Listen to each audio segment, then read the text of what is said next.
My name's Paul Ferguson. I'm a lecturer in English literature at the University of Cumbria, and today I want to talk to you a little bit about Arthur Miller's fantastic play, I think, Death of a Salesman, which he wrote in 1949. I'm delivering it to you in this way because, of course, the COVID crisis has challenged us all to become TV presenters. I'm not particularly used to being a TV presenter, but I'm giving it a go. And of course, you can see here I am in my house because we're all working from home at the moment, aren't we? Anyway, I hope what I've got to say will shed some light on the play for you, at least. What I'm hoping to do is, as well as to cast some light on what I think the play might be about, or what the things that interest me about the play, I also want to give you a little flavour of what it might be like if you were to come and study with us at the University of Cumbria. I'm also delivering this in a live way. I'm not going to edit it. I'm not going to stop and go back and do things again. What I'm hoping to do is to recreate something of the feeling of a live event. This is how it would actually be if you were to be listening to me. As a consequence of that, there are other people in my house. I've cautioned them not to come bursting in, but you may hear occasional strange sounds. Anyway, what I want to talk to you about for the next 20 or so minutes is I want to give you some contextual background into Arthur Miller. Then I want to move on to talk a little bit about dreams, because I think dreams are very significant in this play. And then speak about consumer culture, which I think again has quite a strong bearing on what happens in the play, as well as some discussion of psychological realism, what that might entail, what that might mean. And finally, a little glimpse, ideas about the American frontier and ideas about nature and culture. And I think the final section on nature and culture is really where my interests lie, because I'm mostly interested in the way that ecology and the environment, nature, ideas of nature and ideas of culture connect with the way texts are created and the way in fact we read texts. So Arthur Miller, born in 1915, man of the 20th century really, wasn't he? There's a nice picture of him. He lived through some of the major events of the 20th century. His father was quite a wealthy man initially. He came from quite a wealthy family, but he lost everything in the famous Wall Street crash in 1929. And the Wall Street crash, of course, preceded the Great Depression of the 1930s. And Miller recalls apparently his father having no money and having to borrow money to get them onto the subway train. So Miller sort of experiences loss, and I think this sense of a father who in some way failed, I suppose, that sense of a failing father, something that you might want to think about in the context of this play. Perhaps it does feed into some of the themes of the play. Fathers, of course, and father figures are quite large here. You may recall that Willie doesn't seem to remember his father. And who is Ben? Is he his brother? Is he his father? We'll come on to thinking about fathers a little bit more. Miller was a prolific playwright. You can just Google him, of course, can't you? You can Google and look at his CV or his bibliography, the list of texts that he's created. He created loads of texts, but he became most famous, I think. He became a celebrity really after the success of Salesman, which led to his sort of invasion, is that the right term? His engagement with celebrity culture. He became a celebrity. It's something that we don't really see now, is it? In the 21st century, writers are less engaged in celebrity culture than they used to be. We have people, I suppose, like J.K. Rowling, but there aren't any kind of serious literary writers who are quite as prominent as literary writers were in the 20th century. He, of course, famously married Marilyn Monroe, the kind of marriage of Hollywood and the literary world. He was quite a political writer in many ways. I think his Salesman is itself quite a political play. He found himself in trouble with the House Un-American Activities Committee, HUAC for short, and the McCarthy witch trials. He found himself on the wrong end of that, but that's another story to which I won't go into. You can look this up for yourself if you're interested.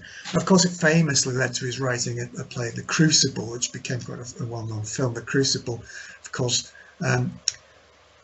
tries to draw parallels between what McCarthy was up to in the 50s and what happened in Salem in the 16th century with the witch trials in Salem. The Death of a Salesman, anyway. I think the title itself is interesting, and it's worth just pausing. It's often worth pausing over titles. It's just worth just taking a breath and just thinking, what does this mean? It's not the death of a salesman. The omission of that definite article, I think, seems to be suggestive of something. It's just death of a salesman. And it's about endings, isn't it then? It seems to suggest death. It seems to suggest something quite final. Something's finished. And a salesman seems to suggest something. What is a salesman? What are we talking about? A death of a salesman. It's quite redolent, isn't it? Something selling, buying and selling. It's redolent of, I suppose, the capital system. Salesman, something quite new, I suppose, for the 20th century. Salesman, and it's a play about dreams, isn't it? Death of a salesman. A salesman sells dreams in many ways. He comes and sells something to you that you might not have thought about. They sell dreams, and I think one of the main characters in Death of the Salesman, and one of the sort of larger characters, but he never appears. He only appears in an account given by Willie of Dave Singleman, the archetypal salesman. Dave Singleman, another name to sort of pause over for a moment. Singleman, not. We might look back in history at the notion of the everyman. That everyman's become the single man, the individual man, the man alone. And there's a sense there, I think, that ties Singleman in with this idea of American masculinity. The single man, the man who goes out and makes a success of himself, the self-made man. And Singleman, Willie tells us, he's an old salesman. And this is Willie's words. He said, an old Dave, he'd go up to his room, you understand. I'm not doing the American accents. I'm not going to go there. Old Dave, he'd go up to his room, you understand, put on his green velvet silk slippers. I'll never forget. Pick up his phone and call the buyers, and without ever leaving his room. At the age of 84, he made his living. And when I saw that, I realised that selling was the greatest career a man could want. Because what could be more satisfying than to be able to go at the age of 84 into 20 or 30 different cities and to pick up a phone and be remembered and loved and helped by so many different people? And I think this is it, isn't it? This is Willie's dream. One of Willie's dreams is to be this person who can go out and be loved, to be loved across the world. It's a theme that crops up again and again. Dave Singleman. The real man, the self-made man who goes out and becomes well liked. And the kind of dreams that I think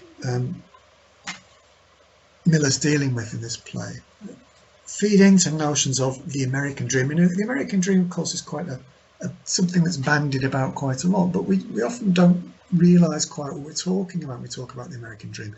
Of course, it's often related back to the American Declaration of Independence and life, liberty and the pursuit of happiness. That's quite often seen as being the American dream. And of course, you wouldn't be wrong to think that.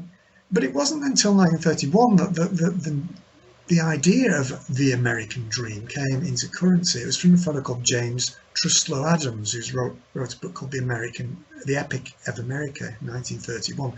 He talked about an American dream.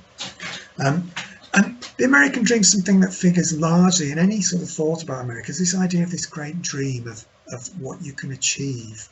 And Miller is quoted as saying that the American dream is the largely unacknowledged screen in front of which all American writing plays itself out. And that's taken from a book called Time Bends, which Miller wrote. And this is the screen in front of which I think really we can see the story, or the tragedy, I guess, of Willie Loman being played out. The American dream. But what is that dream? Adams said that it was a dream of a land in which life should be better and richer and fuller for everyone, with opportunity for each according to ability or achievement. Well, that sounds great, doesn't it? A land in which life should be better, richer and fuller. And that is, of course, the dream.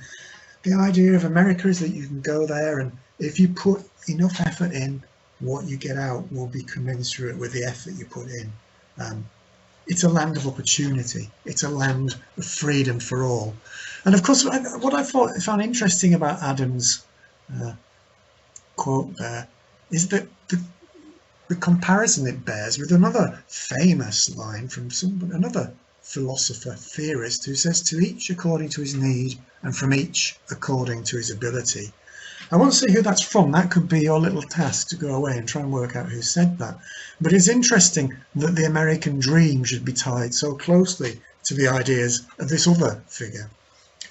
A lot of people, of course, have said that home ownership is the epitome of the American dream. It's often about ownership. It's about home ownership, making your own place. Home ownership, of course, is one of Willie's great bugbears. They're just finally paying off for their house, the house that they've been working for their whole life. Himself and Linda have been working for their whole lives.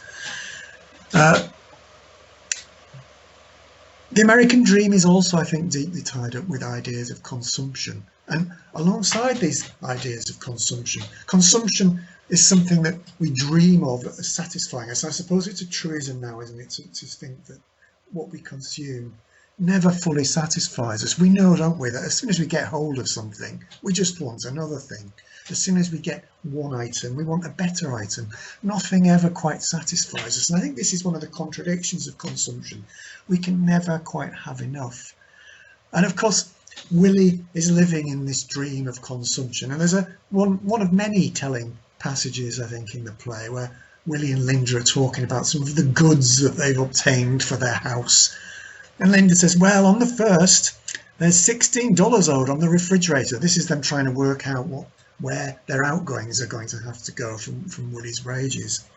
Willie says, why 16? Linda says, well, the fan belt broke, so it was $1.80. Willie's quite taken aback by this and says, but it's brand new. Linda says, well, the man said that's the way it is, till they work themselves in, you know. Willie says, I hope we don't get stuck on that machine. Linda says, well, they've got the biggest ads of any of them. Willie, I know, it's a fine machine.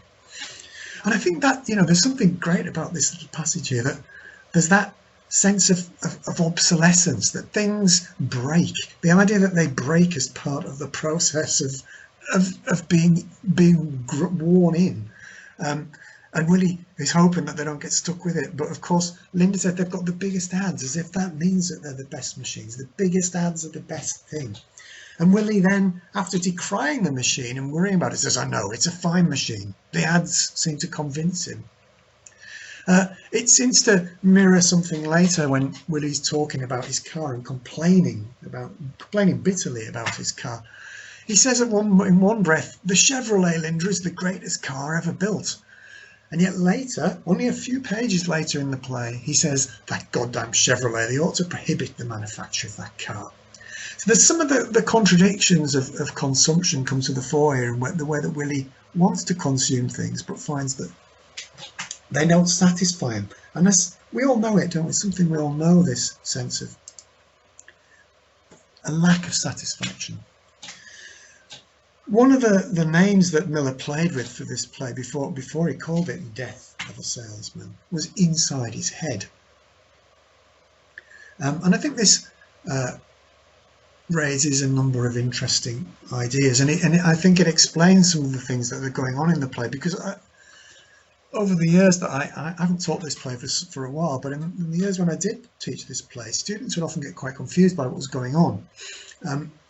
And one of the things that Miller's doing is he's trying to create a sense of what's Raymond Williams calls psychological realism, a sense of a reality not according to a kind of objective external reality, but a reality that corresponds more closely to the subjective experience of reality. So rather than a reality that I am looking at from outside and looking in and saying, well, that's real, the sense of what it's like to actually be me, to be someone, to be inside someone.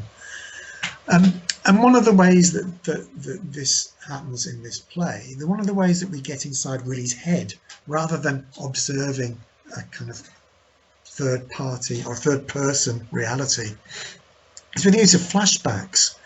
Flashbacks are interesting themselves, and we don't have time to go into it here, but you might want to look this up. Flashbacks, very interesting history. They first started to appear in novels, flashing back to events. And then they were picked up by film, and from there they moved on to the stage. So they've kind of taken an interesting trajectory.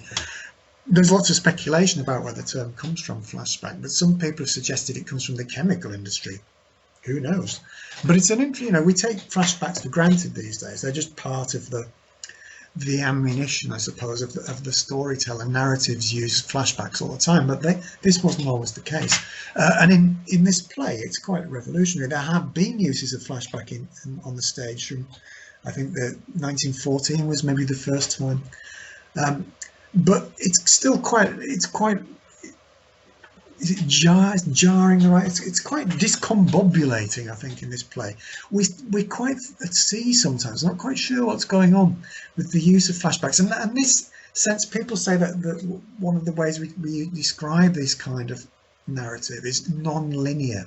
Time doesn't flow logically from A to B to C to D. We might go A, B, C, back to Z, or we can move around through time. It's non-linear, and in this way, I think the play approaches the experience of reality more closely, because of course we're all in our own heads. We're all like that, aren't we? We aren't running in a linear fashion. We're constantly flashing back. Whatever I think of at any moment, I find myself flashing back to other things. I might look out the window and think about something. It's not linear. And this the structure of the narrative caused Jane Schlueter to claim that the play has a postmodern concern with the historicity of knowledge, the nature of identity, and epistemological status of fictional discourse. Now that's quite a mouthful, isn't it? And it's something we might dwell upon in some detail if we were in a seminar, or if you were studying with us. What exactly is the historicity of knowledge? What is the nature of identity? How does that feed into the epistemological status of fictional discourse? I think in simple terms, and for now, just to simplify and make it quick, she basically says that the play is concerned with unreliability and the unreliability of memory. Which leads us, I think, to question, or to ask the question, what is real in this play? Because a lot of what happens in the play is not real. Some of it's real, some of it's distortions of reality. Some of it may well be complete fantasy. We don't know. There are levels, aren't there? So we can assume that some of the levels in the present, the play's present, are probably real. Although, of course, they are fictional. But the play is itself playing with these ideas. What is real? One of the things with reality comes up with when Willie's having one of his moments of reflection in the past. He says, remember those days, the way Biff used to simonize that car. The dealer refused to believe there was 80,000 miles on it. And for some years, I didn't quite know what was meant by this term, simonize. I didn't know what the verb was to simonize. And it wasn't until some years later I decided I'd try to find out, that I discovered that simonize is a kind of polish, a car polish and car wax. It's something that people use on cars. And I think what's interesting here is the way that that Willie's talking about his relationship with another salesman, a car dealer, a car salesman, and the way that reality has been dressed. Because of course, if you've ever been to buy a car, you'll know that when you go to buy a car, they always look a lot better in the showroom than the car you take home. And this is the way with all things that have been sold rather than something you've just bought. Things that are sold are always made to look better. Somehow the reality is polished up, it's twisted in some way. So simonizing a car is in some way twisting reality, I think. And there's that sense of unreality about simonizing, and it's something Willie returns to. He mentions it twice in the play, the instance of Biff simonizing the car. And of course, we learn that Biff himself has been simonizing things beyond. We can treat it as a metaphor and take it beyond and think, what else has Biff simonized in his life? So, in terms of the play as being what's in his head, what is in Willie Loman's head? And of course, one of the main things, the things that obsesses him, is this idea of being not just liked, but to be well liked. This is something that Willie's obsessed with, being well liked. Being liked is not enough. Being well liked is what is important for Willie. And I think this takes us really close to the 21st century and some of the things that we deal with today, because of course we live in a world, don't we, where likes seem to play a huge part in our lives. Likes have become of immense importance. To be followed and liked, to have a huge Twitter following, to have thousands of friends on Facebook, to have loads of likes on Instagram. It's become part of our way of life. So in some ways you can almost see Willie as a precursor, can't you, to the present. This sense of being well liked, not just liked, but well liked. That's what it's like in Willie's head, this desperate desire to be well liked and never quite managing. He fools himself, doesn't he? He fools himself that he's liked. He says that he can go to any town and everybody there will know him and love him. But of course, it turns out, he says, people have been making fun of him in some of the towns. He has moments where he approaches the reality of the situation, other moments where he lies to himself. He's almost like a kind of Trumpian figure, isn't he, in that sense? We also find out a lot about Willie Loman's dreams and desires.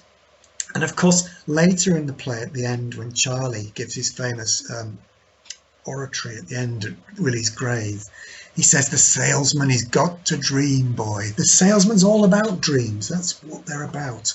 And Willie is himself full of dreams and desires. But of course, Willie's own desires prove to be his undoing. Not only in the fact that he can never be as well liked as he wants to be, but also in the fact that his desire gets the better of him in terms of having an extramarital affair, which is found out. Biff catches him, doesn't he? Causing Biff to call him, you fake, he shouts at him, doesn't he? You fake, you phony. One of those great words from the 40s and 50s, the phony. Everybody was phony. If you've read Catcher in the Rye, you'll remember that Holden Caulfield spends a lot of time calling people phonies. There's this idea that people aren't what they say they are. People aren't authentic. This sense that modern culture is utterly inauthentic. Biff, of course, has this sort of sense of inauthenticity beamed down to him by this discovery of his father being unfaithful. And of course, his son, Willie's sons, Biff and Happy, have their own dreams. They dream, don't they, of setting up in business. The kind of American dream, again, that dream of becoming businessmen. They dream of ranches, of becoming the Loman brothers. They dream of working with their hands. They dream of practical work. Again, this is something they share with Willie. Willie's interested in doing work with his hands, not this kind of work that seems to amount to nothing, selling. What kind of work is that? A man's work? One of the questions that Willie seems to unconsciously be asking. What kind of work is this? Is it really valuable work? The dream of the ranch is something, again, that seems to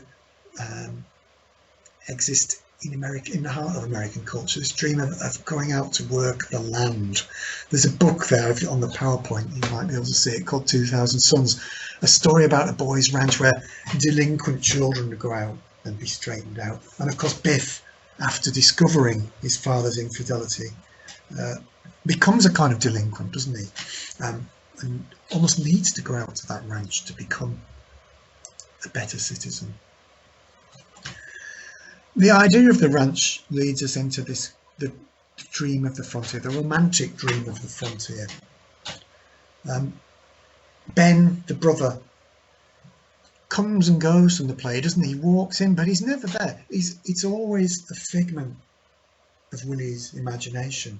It's never quite clear the extent to which Ben represents anything real, or what extent the stories he tells us are real, or to what extent they're parts of Willie's imagination. Ben represents an idealized version of the frontier. There are stories that he tells us of being, Willie tells us of being on a wagon train, which doesn't quite fit the dates it might do. He might have been on a wagon train. There's a sense that Willie feels his father might have been a Western pioneer. And you can see on the picture there, the myth of the West, of the wagon train out west towards the land of opportunity, is deeply tied in with American culture. This idea of that Western movement out from the east to the west, to where opportunity lay for everyone. And this idealised sense of the frontier and going beyond the frontier is epitomised in Ben. Of course, he says that he went to Alaska. Willie spends a lot of the play regretting not having gone with Alaska, but later it may have been Africa.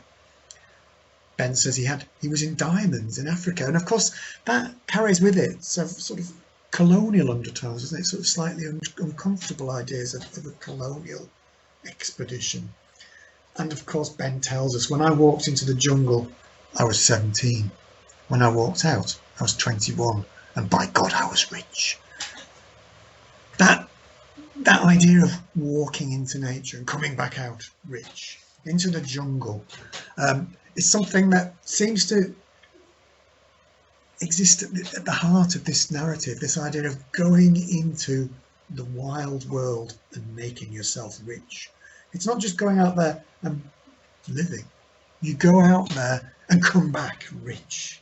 You come back. There's a colonial sense, that you come back with things that you've taken. Ben represents that kind of colonial frontier movement, and I think never more so than when there's an instance of him having a fun fight. I think with Happy, and he says, I think one of my favourite lines in the play is when Ben says they have a little fun fight, and then eventually they're playing around, and Ben knocks the boy down, puts his umbrella in his face, so he's like, I can't lie on the ground with the umbrella. So he says, never fight fair with a stranger boy.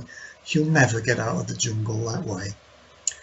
To me, that really says a lot. The dream, the romantic dream of the rugged frontier individual is actually the sort of individual who doesn't like people who aren't from around here. You don't like a stranger. A stranger is an enemy. You don't fight fair with strangers.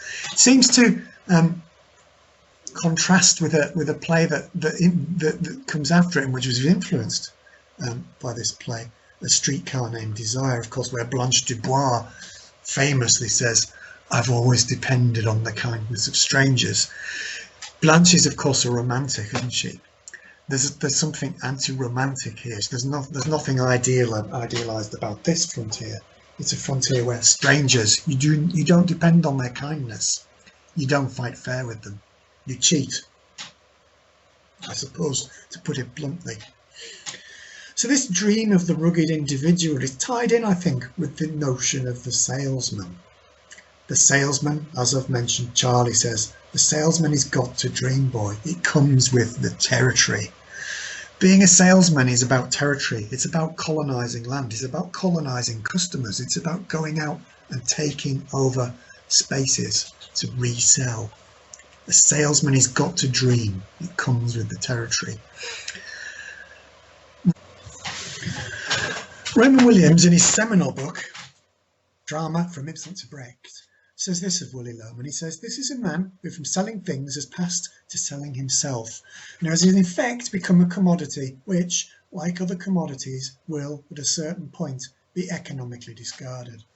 And of course this is self-evidently the case for Willie Loman, isn't it? He is a man who from selling things has passed to selling himself. But then when we stop to think about it, isn't that really the case for all of us? Are not we all, in some way, people are selling ourselves? I think this is one of the slightly unsettling notions that's circling around this play. This is a play then that represents culture as being one of surfaces and appearance. And I think the metaphor really that's applicable to that notion is that the metaphor of Biff Simonising the car. What else is Simonised in this play? What are the surfaces? What other appearances are concealing something that lies beneath? That kind of idea of something lying beneath is a theme revisited by people like David Lynch, sort of an ugly underbelly to the surface, the polish and shine of the American surface. It's a play that also sees the frontier as a capital gain. You cross the frontier to gain capital. You cross the frontier to possess more. This is a play in which nature is overrun. It's a play we find Willie at the end scrabbling around trying to plant crops outside his house. At various stages, he laments the impossibility of acquiring seeds, the lack of flowers. He laments the appearance of buildings all around his house, which seem to grow like another kind of jungle, the urban jungle. The end of Act 1 sees Willie looking at the moon passing between buildings. So it's also a play about the death of the frontier. Just as much as the salesman dies here, it's also about the death of the frontier. And perhaps the frontier was just another thing that was being sold. Willie ends up by concluding and talking to his sons that we don't belong in the city. There's a hankering in this play to return to nature, to return to a more natural existence, I suppose you might want to say. And yet the kind of nature that Willie longs to return to is horribly bound up in culture and capital. Willie ultimately finds that his capital value, the value of himself as a commodity, resides in his death. And that, I think, is the tragedy of Willie Loman. Some people have compared Loman, and I think it's an interesting comparison to draw. To try to compare him to King Lear, that other father who suffers delusions. And I think perhaps, you might want to wonder about what's wrong with Willie Loman. Is anything wrong with him? Is he suffering perhaps from a form of dementia, in the same way that people have suggested that perhaps Lear is also suffering from a form of dementia? So to conclude, we've looked a little bit at Miller's contextual details of Miller's life to some extent. We looked at various forms of dream, particularly the American dream, but you might want to think about all the other dreams that are on display in this novel, in this play.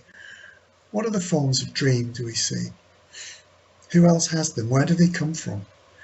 We also looked a little bit at consumer culture, something you might also want to look into a little bit more. It's a complex subject and an interesting one. Also, we looked at psychological realism, and I think that this is one of the most interesting points about the play, the way that Miller tries to represent subjective reality, the subjective reality of being alive, rather than the objective reality of watching somebody living. We also talked a little bit about the American frontier, thought about how that figures in the play, which led us into a brief little thought or a moment of thinking about nature and culture. So obviously all these points are worth exploring in more depth, and if you came to study with us, that's something that we would do. If you're interested in finding out more about the BA English Literature, which we're now running at our beautiful Ambleside campus, as you can see in the picture, you can visit our webpage at cumbria.ac.uk/English Literature, or for more information you can email Penny Bradshaw, who's the programme leader, at penny.bradshaw@cumbria.ac.uk. You can also email me at paul.ferguson@cumbria.ac.uk, and you can also follow us on Twitter at Cumbria English for all sorts of interesting tidbits and information about literature. So thanks very much for listening, and goodbye.